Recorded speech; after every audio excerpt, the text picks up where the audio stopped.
Je vais prendre un peu la suite de Maître de Ville qui, si on s'en souvient, a fini sur des questions, on va dire, de cas de figure historique. Je vais rester, je ne vais pas rentrer dans le juridique, c'est pas mon domaine, je vais rester sur des cas historiques.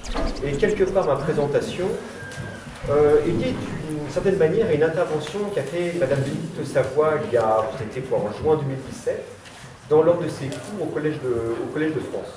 À ce moment-là, Madame Savoie n'était pas encore l'un des deux experts avec le ministère nommé par le président Macron pour cette question. Cette intervention de Madame Savoie s'inscrivait dans le cadre d'un cours qui avait une dizaine de leçons, si je ne me trompe pas, qui était intitulé un assez beau titre, « À qui appartient la beauté, arts et culture du monde dans nos musées ?» Cours d'ailleurs assez intéressant pour mal d'aspects, notamment sur le bus de Nefertiti. J'ai appris énormément de choses. Il y avait l'un de ces cours qui était axé spécifiquement sur la question africaine et plus spécifiquement sur le Cameroun et encore plus spécifiquement cette région que vous voyez en liseré, qu'on appelle soit les Grassfields ou le Grassland camerounais. Et la pièce centrale, sujet de cette étude, de sa leçon, était une pièce bien connue des africanistes, conservée dans les collections de Berlin, qu'on appelle le Mandouliénou, c'est-à-dire la splendeur de Berlin. Trône du roi Bamoun, du roi de Saint-Denis. Alors, dans quel contexte se faisait cette intervention? Là, j'ai besoin de faire un petit récapitulatif très rapide par rapport au cours de Madame Savoie qui permet aussi de continuer sur ma lancée. Le débat qui tourne autour de ce trône est lié en fait aux modifications muséales qui ont lieu actuellement en Allemagne, comme vous le savez, avec la fermeture de l'Ethnologisches Museum qui était à Dahlem et l'ouverture prochaine de l'Humboldt Forum qui doit se faire donc à Berlin. Et lors de ce projet muséal, il y a plusieurs questions, plusieurs organismes, des collectifs qui se sont interrogés sur la place que devaient jouer les collections ethnographiques dans ce futur musée.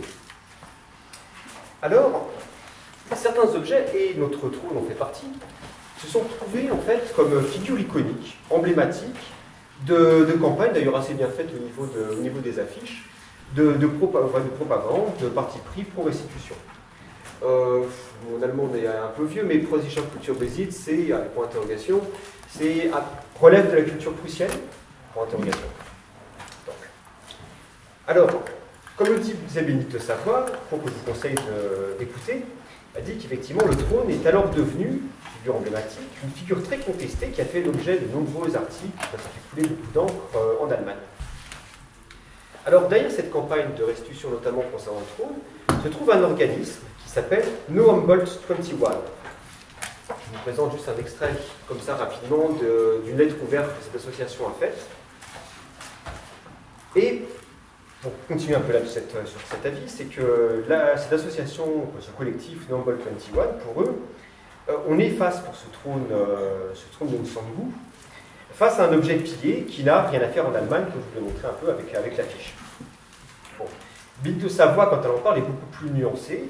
Elle explique une chose, d'ailleurs je vous remets ici, elle reprécise quelque chose, qui est cet objet est un don du fond, c'est-à-dire le souverain, Njoya, au fond des Allemands, c'est-à-dire l'empereur Guillaume II à l'époque, en 1908. Mais, à la suite, des questions se posent, Madame Savoie s'interroge et soulève des questions de ce type. Est-ce que l'on est libre, malgré tout, de faire un cadeau lorsqu'on est colonisé? Est-ce que donner, c'est vraiment donner? Pour reprendre la fameuse expression. Ça montre bien que dans le cas des objets africains, il y a même dans le cas de dons avérés, il y a toujours un malaise qui fait est-ce que ce don est légitime? Est-ce que pour chaque objet, on ne peut pas douter de cette légitimité, de cette présence en Europe? Alors, j'ai posé rapidement comme ça ce petit contexte actuel pour la question du débat qui est en Allemagne. Maintenant, je vais aborder quelques points historiques en rapport avec l'histoire de ce trône par le passé que j'ai présenté donc comme étant le trône de Nsangou. Et la première chose est bien sûr de dire qui était ce fameux Nsangou. Alors, je vais vous montrer ici. Nsangou, en fait, était un souverain, sur le fond du royaume Bamoun, vous voyez ici donc sur la carte, sur la partie Bamoun, de la deuxième moitié du XIXe siècle. Même un portrait dessiné. Alors, il est décrit dans la tradition orale comme quelqu'un de taille moyenne, svelte, assez maniéré, mais quelqu'un de plutôt ombrageux, courageux et aussi très bon guerrier. grande qualité, en tous les cas, pour les fonds de la région du Grassland, c'est le côté capable de mener des expéditions guerrières. Il faut savoir que sous le règne de Nsongu, il y avait deux autres entités territoriales qui faisaient l'objet d'affrontements, du moins d'opposition avec le royaume Bamoun. C'était d'une part le Nso et d'autre part ce qu'on appelle le Balikumbad.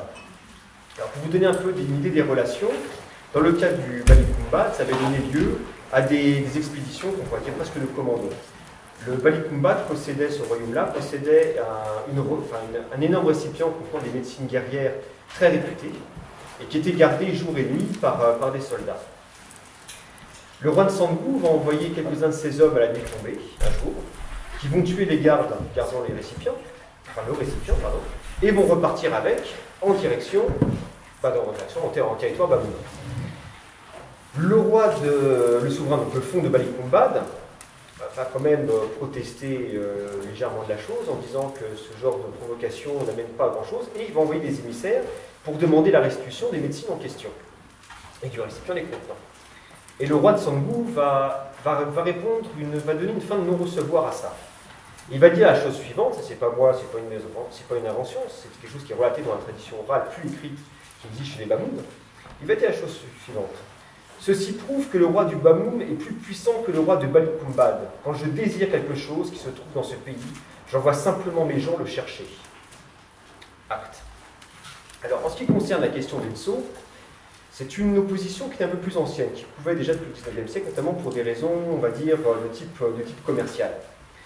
Mais sous le règne de Nsongu, je vais aller très très vite, il y a eu un problème. Il y a eu une des femmes du roi de Nso qui va se faire tuer par des guerriers Bamoun. La chose va être moyennement acceptée, et des troupes de Nso vont raser un village Bamoun. Ça va être le début du vrai conflit entre les deux. Les deux armées s'affrontent, mais les choses ne vont pas forcément se passer très très bien pour l'armée Bamoun, qui va se retrouver, donc il y a le roi, et il y a certains de ses frères qui sont aussi là, et les frères qui sont plutôt des rivaux que des alliés. Et on va dire un conflit presque interne va se faire dans l'armée Bamoun entre les serviteurs et hommes des frères et celle du roi de Nsongu. Et le roi de Nsongu va même être blessé par l'un des serviteurs d'un de ses frères. Les Nso, bien sûr, vont profiter comme de l'aubaine.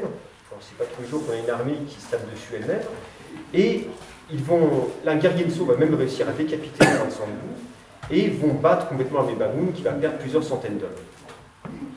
Fin de la bataille, les Nso vont repartir avec la tête du roi de Nsongu et la tête aussi de pas mal de guerriers qui, d'ailleurs, même en 1903, vont continuer d'orner les palissades de la ville de Kumbo, de certaines façades de maisons spécifiques, des maisons rituelles de la ville de Kumbo, qui est la capitale du Nso. Le temps passe et le roi de Nsongu est remplacé par son fils, qui est le Fon Njoya, l'un des plus connus pour l'histoire du Cameroun. À cette époque, quand Njoya est maître chez lui, il y a aussi l'arrivée d'une autre ethnie qui parle un accent plus germanique, qui sont les Allemands, qui sont aussi dans la région. Et notamment parmi les Allemands, il y a un officier allemand qui est le Hauptmann Hans Glöning, qui est l'officier de la Schutztruppe, c'est-à-dire les troupes coloniales allemandes, et que d'ailleurs Njoya par la suite va considérer comme son ami, son compagnon d'armes. L'une des raisons qui pousse à ça, c'est que à l'époque, quand les Allemands étaient présents, les Allemands vont se retrouver en lutte avec les Nso, qui s'opposent à la présence allemande. Comme on peut le comprendre, les Bamoun avaient quelques raisons d'en vouloir aussi aux Nso, un peu différentes. Et il va y avoir une alliance entre les troupes du capitaine Glöning, donc le capitaine Glöning, et Njoya, pour livrer bataille contre les Nso. Et ça va se faire en 1906, donc 2 ans avant le don du trône à l'Allemagne. La campagne va être faite et il faut reconnaître une chose à Glöning. Glöning connaissait pas mal certains aspects de la région au niveau historique. Et quand les Nso vont être vaincus, parce que les Nso vont être vaincus, parmi le traité de paix que l'Allemagne va faire signer aux Nso, il va y avoir une clause qui est la restitution de la tête du roi de Nsongu au Bamoun. Et on a une description de cette remise de cette tête, puisque la tête va bien être remise. Et la personne qui décrit ça, c'est l'Oberleutnant, donc le lieutenant en français, von Weckenstein. Et c'est lui qui va remettre le crâne à Njoya. Et il dit la chose suivante. Quand je sortis la tête de la corbeille, les dignitaires s'approchèrent en un cercle serré autour de Njoya. On lisait clairement la question, est-ce bien la véritable tête? Ce fut avec un regard singulier expressif que Njoya examina pendant une seconde le crâne que je lui tendais. Alors cet homme grand et fort, éclatant en sanglots comme un enfant, me pria de lui donner la tête. Il la caressait et la pressa contre lui dans les larmes. Njoya resta longtemps assis en silence, regarda fixement la corbeille, mais il se retourna brusquement et me serra fortement la main en me disant « Je te remercie 1000 fois de m'avoir apporté le crâne de mon père. Moi et mon peuple n'oublierons pas ce que le blanc a fait. » Est-ce que ce genre d'acte de remise d'un crâne, qui était toujours quelque chose qui restait dans une épine, dans le pied et dans le cœur des souverains Bamoun et du peuple Bamoun, est-ce que c'est quelque chose qui a pu, je veux dire, pousser ou du moins encourager plus tard au don du trône de Nsandgou à l'Allemagne? On peut quand même se poser la question. Très curieusement, c'est quelque chose, cette histoire-là n'est pas du tout racontée lors de la conférence au Collège de France et n'est pas tellement reprise par la plupart des collectifs qui demandent des restitutions. Je m'interroge juste sur cette question-là, sur la question de est-ce que cette histoire, la remise du crâne, a pu avoir un rôle dans la question du don du trône. Bref. Ceci étant, j'ai parlé comme un tout petit peu de prise de guerre et autres, je repasse sur quelque chose. Là, ça c'est le fameux trône là où Njoya est dessus avant la donation à l'empereur Guillaume II, et par la suite d'ailleurs, l'empereur Njoya a fait, enfin le fonds Njoya donc, a fait une copie de ce trône qui avait trop été utilisé, là on est donc vers 1912. Mais comme il était question un peu de butin de guerre, je veux quand même approfondir un tout petit peu la question. Avec d'autres affiches, comme je disais, qui sont assez bien faites de cette association de Humboldt 21, vous voyez la pièce qui est en avant, avec marqué, donc, qui est un bronze de Bénin. Alors je tiens encore à préciser, quand on parle de Bénin, du royaume de Bénin, c'est au Nigeria, et ça n'a rien à voir avec le Bénin à Bomès. Je sais que ça peut paraître bête, mais il y a tellement de fois, régulièrement, dans les journaux divers et variés, où on nous remet encore les bronzes de Bénin pour parler d'Abomey, c'est un peu fatigant. Mais quoi qu'il en soit, avec ce bronze donc, du royaume de Bénin, qu'est-ce qui est marqué? Comment on peut le traduire? C'est est-ce qu'on l'a déjà considéré ou perçu comme du butin de guerre? Alors, ça m'amène à parler de quelque chose d'assez particulier, qu'on a dans pas mal de chefferies du Grassland, qui ont différents noms, mais qu'on appelle assez souvent les choses du palais. Alors, les choses du palais, qu'est-ce que c'est? On peut considérer que c'est les trésors de la chefferie, les trésors royaux de certaine manière. Et il faut savoir que, par exemple, dans les Grassfields, donc au Grassland, il y a beaucoup de musées régionaux, même encore actuels, qui, leur base de leur collection, est fondée sur ces fameuses choses du palais. Alors, qu'est-ce que contiennent les choses du palais? On va prendre le cas chez les Bamoun, puisqu'on a parlé notamment de la ville de Fumban. Alors, il y a de tout, il y a des objets rituels, des régalias, effectivement, il y a des matériaux précieux, comme de l'ivoire. Il y a des objets importés d'Europe, qui sont des cadeaux diplomatiques. Il y a eu, par exemple, des machines à coudre, des cuirasses militaires. Mais il y a aussi du butin de guerre. Il y a aussi des prises de guerre qui ont été faites chez les ennemis. Alors, et ça, c'était quelque chose d'assez important, puisque à l'époque du Cameroun précolonial, même au début de la colonisation, comme je l'ai expliqué, cette notion de conquête militaire et d'expansion territoriale était très importante. C'était très courant pour les conquérants de se saisir, d'emparer d'objets des peuples qui ont été soumis pour une importance symbolique. Et ça faisait partie, on va dire, de la monstration du pouvoir. Comme ça peut se faire d'ailleurs aussi en Europe, on pense avec les armes de Vercingétorix ou des choses comme ça. C'est pas spécifique au Grassland dans tous les cas. Alors, parmi ces biens, justement, qui sont toujours d'ailleurs conservés, je vais vous en montrer ici, c'est intéressant. Ce qu'on appelle, ça c'est lié au musée de Fumban, chez les Bamoun. Ce qu'on appelle le mben. Alors le mben, c'est un objet, c'est une espèce de grande canne avec différents objets qui sont suspendus. C'est un objet assez historique qu'on rattache à un autre souverain du Bamoun, qui est Mbwembwe, quelqu'un qui est mort vers à peu près 1814. Pour l'histoire de Nsandgou, j'ai oublié de préciser, la mort de Nsandgou, c'est plutôt... La date n'est pas très précise, souvent on dit entre 85 et 89, en tous les cas, plus souvent avant 89, 1889, j'entends. Alors qu'est-ce que c'est que ce mben? C'est un objet effectivement assez sacré, mais les choses que vous voyez suspendues au mben sont les bracelets des chefs qui ont été soumis par les souverains Bamoun. Alors, comme je vous l'ai dit aussi, les Bamoun n'étaient pas la seule chefferie, la seule royaume des environs à faire ce genre de choses. Et il y en a une notamment qui est celle de Bafut. Ça, c'est le souverain Mbwembwe. Voilà. chefferie de Bafout, très belle au demeurant, grand trésor aussi culturel camerounais, qui a aussi son musée. Si vous voyez un peu, il y a une habitation un peu conique, qui est un peu en hauteur, qui est dans le fond. Si je ne dis pas de bêtises, ça doit être le musée de Bafout. Peut-être, mais a priori, ça doit être ça. Alors, le musée de Bafout, enfin les choses du palais de Bafout, comme dans celui de Bamoun, il y avait les mêmes choses que je vous ai décrites, à peu près. Mais il y a des choses intéressantes qui sont conservées dans la chefferie de Bafout.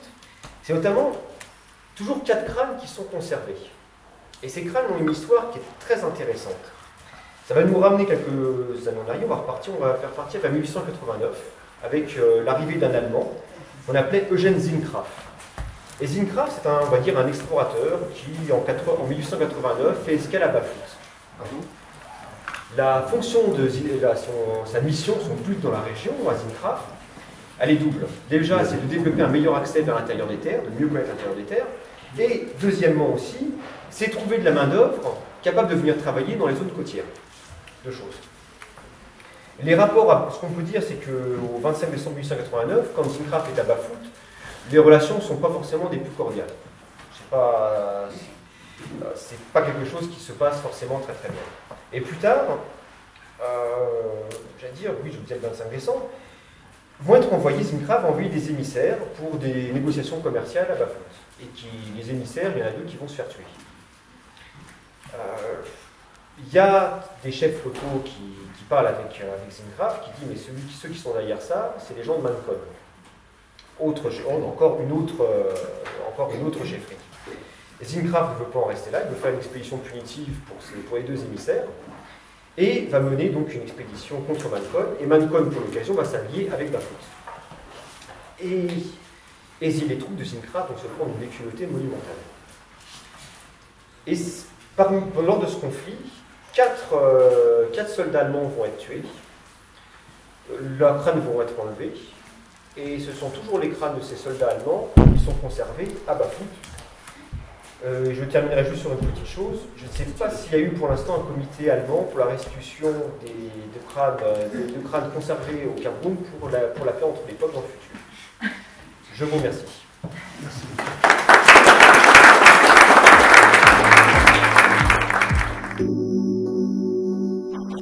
Oui, puisqu'on parlait de la question des restitutions muséales, je rebondis un peu sur ce que j'ai dit tout à l'heure concernant le fait de mieux vendre, j'allais dire, nos professions et nos fonctions au sein d'un musée. On dit toujours, oui, les musées, on met en avant certaines fondations, par exemple, les travaux que fait la Fondation de Colo pour rapatrier des objets, notamment du musée de Bundo. Mais on a l'impression, très souvent, peut-être que les musées là-dessus sont mauvais communicants, que finalement, nous, ce travail-là, on ne le fait pas. Et je peux dire que même à titre personnel, j'ai travaillé à plusieurs reprises sur des vrais cas de restitution, c'est-à-dire des pièces qui ont été volées au musée de Kinshasa, plus que vraisemblablement à l'époque de Mobutu, et qui sont passées par différents circuits et ont été retrouvées, sont passées après dans des ventes. Là pour le coup, c'était un cas, c'était une vente en Belgique, mais on avait été alerté de la chose. Et dans ces cas-là, en tant que conservateur, qu'est-ce qu'on fait? On se déplace, on vérifie, puisqu'on a aussi des listings en collaboration avec le musée, en l'occurrence à Kinshasa. On vérifie si c'est bien un bon objet, et après, c'est prévenir nos collègues, et voir après au niveau policier. Tout ça, c'est des travaux qu'on fait, que certains de mes prédécesseurs ont fait encore plus, des gens comme par exemple Mme Viviane Bach, qui a travaillé énormément, et régulièrement, c'est pas du tout rare d'être, personnellement en tout cas, je suis très souvent en contact soit avec la police, soit avec les douanes pour des questions de saisie d'objets, des saisies de matériaux, d'ivoire et autres. Donc c'est des fois aussi des choses qui me chagrinent quand on a ces descriptions qui sont données toujours des conservateurs et des musées, comme des vieux crabes sur leur trésor, et qui ne font rien d'autre que de tout gober et rien vendre. C'est un travail qu'on fait, mais ce travail on le fait dans le cadre des lois, excusez-moi. Et c'est vraiment, quand des fois des journalistes me posent la question, ils disent mais est-ce que vous avez déjà fait des restitutions? Je dis oui, on a déjà fait des restitutions. Je prends le cas, par exemple, de ces objets. Kinshasa, si on parle de la question des objets qui ont été envoyés vers Kinshasa à l'époque justement de Mobutu, c'est pas en soi une restitution, puisque ce sont des transferts d'objets. Par exemple, le musée de Tervuren, sous Mobutu, a fait un transfert de collection, c'est-à-dire transfert pour ajouter un transfert, c'est parce que ces objets n'ont pas été déclassés, on ne les a pas dénumérotés du musée de Tervuren, ils appartiennent en soi toujours au musée de Tervuren, mais fait partie d'une série de, je me souviens plus, 114. 114, merci, maître Debi. Qu'est-ce qu'il y a devenu de ces 114 objets? Les 114 objets, c'est-à-dire que dans les années 2000, on a voulu voir un peu où ça en était et d'avoir un listing complet des choses. Il en restait une vingtaine, à peu près.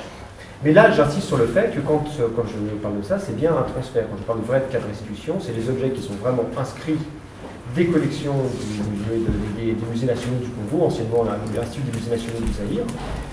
Quand il y a eu des vols de certains objets, d'être capable d'agir aussi en Belgique en collaboration avec les différents types de justice, par Interpol et autres, et avec les musées concernés. Et ça a été des choses qui ont été menées notamment par certains de les 94 autres, ils sont venus. Alors ça, bonne question. On en voit passer de temps en temps. Il y a des choses qui sont qu'on voit passer. Après, est-ce que la police, par exemple en Belgique, pourrait être plus efficace? Mais là, on rentre dans d'autres débats qui d'ailleurs sont assez peu soulevés, des fois même par les députés. C'est un paradoxe. C'est que voyons qu'il y a en Belgique, les groupes de police en charge de la traque pour les objets d'art, c'est limite quasiment à une personne. Oui, la cellule a été supprimée d'ailleurs. Il n'y a plus de cellule. Donc c'est des choses qui sont aussi assez complexes. On peut avoir des débats qui s'enflamment avec des gens qui disent mais comment sont considérés les restes d'humains dans les musées, faut-il les exposer ou pas les exposer? Par contre on a des fois moins de flammes pour dire simplement il faudrait quand même peut-être qu'on ait des tribunaux efficaces pour permettre de traquer quand il y a des objets, quand on retrouve sur le marché des objets qui viennent de musées X ou Y, qui soient d'Europe, d'Asie, d'Afrique, du Moyen-Orient ou que sais-je encore. Ça, par contre, curieusement, c'est un débat qui est des fois un peu plus mou. Là, je vois ça peut-être un peu l'extérieur, après toutes les discussions de députés. C'est autre chose. Je voudrais soulever aussi peut-être sur autre chose, c'est-à-dire qu'on parle souvent, et à juste titre, en disant que les objets africains qui sont ici sont des ambassadeurs. Je voudrais peut-être aussi des fois penser même à des expositions qui permettent d'envoyer des ambassadeurs européens, de faire connaître comme aussi l'art européen en Afrique. Il y a des choses qui ont été faites, plus qu'on parlait du Cameroun. Je vois Jean-Paul dans la salle, mon ancien professeur, avec Jean-Paul Notué.